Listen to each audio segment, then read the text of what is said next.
Des choses que tu as construites qui ont été ravagées parce que tu n'as pas pris le conseil du Seigneur. Des choses que tu as commencé à bâtir. Tu t'es lancé vite dans quelque chose, ravagé, parce qu'il n'y avait pas un fondement. Tu n'as pas bâti sur une parole. Tu n'as pas commencé à bâtir sur une révélation que Dieu t'a donnée. Tu as commencé. Ravagé. Reviens. Et dis, Seigneur, que veux-tu pour moi? Quel est ton plan pour moi? Quel est ton projet pour moi? Quelle est ta volonté pour moi? Tu as une difficulté avec tes enfants. Que dit la Bible? Tu as une difficulté dans ton couple. Que dit la Bible? Tu as des difficultés à trouver du travail. Que dit la Bible? Mes amis, c'est là la force du chrétien, c'est la parole. Le roc du chrétien, c'est la parole. La fondation du chrétien, c'est la parole. Je vous dis, moi, j'ai choisi de tout donner à Jésus. Ça veut dire que vérifie tous les domaines de ma vie, gratte. Et quand tu vas enlever tout ça, tu vas voir qu'il y a une fondation. Je te dis. Gratte bien, tu vas voir qu'il y a une fondation. Il n'y a pas un domaine que je n'ai pas choisi de consacrer à Dieu.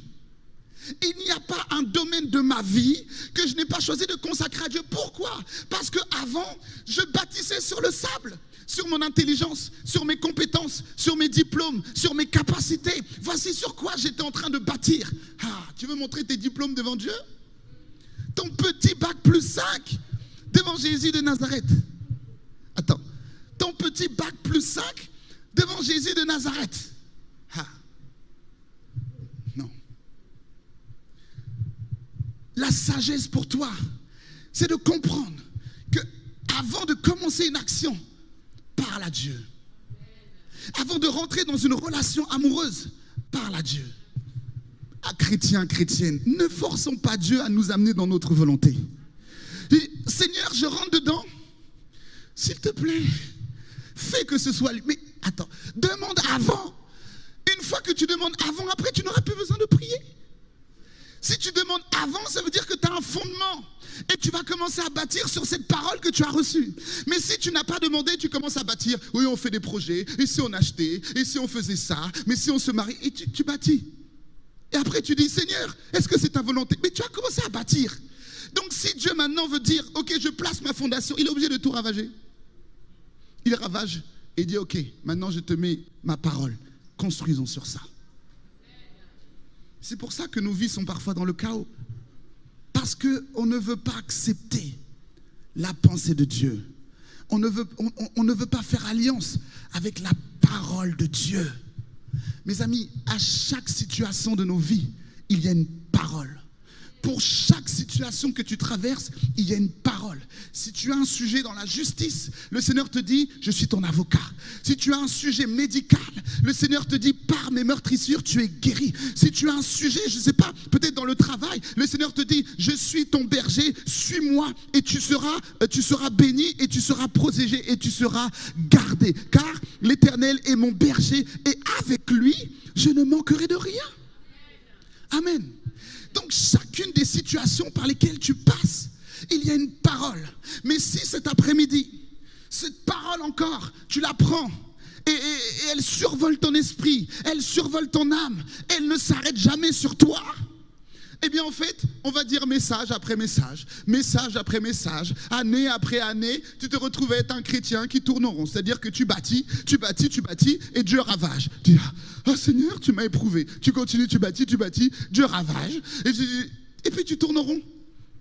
Sois sage. Bâtis sur un roc. Bâtis sur quelque chose de solide, bâtis sur quelque chose de clair, bâtis sur quelque chose de précis, bâtis sur une semence, sur une parole, sur une révélation, sur un songe, sur une vision, sur quelque chose que Dieu t'a dit, bâtis sur ça. Moi qui voulais être un footballeur, un Mbappé, Seigneur. Bon, moi qui voulais être un footballeur, j'ai commencé à bâtir mon avenir sur mes capacités physiques, sur mes capacités de sportif. Et j'ai travaillé, j'ai fait de l'exercice, j'ai travaillé mon jeu. Et tu bâtis. Mais quelle est la pensée de Dieu? Quelle est la parole de Dieu? Et à un moment donné, tu arrives là, tu as l'impression d'être à ton apogée et que tu vas passer là dans le centre de formation et là tu te blesses. Ça veut dire quoi? Tu as bâti, les vents, les torrents sont arrivés et la maison est renversée. Merci Seigneur, il fallait la ravager parce que je n'aurais pas pu me tenir là pour te parler de l'évangile. Il fallait que Dieu me renverse ça, il fallait que Dieu brise tout ça et dire maintenant je pose un fondement.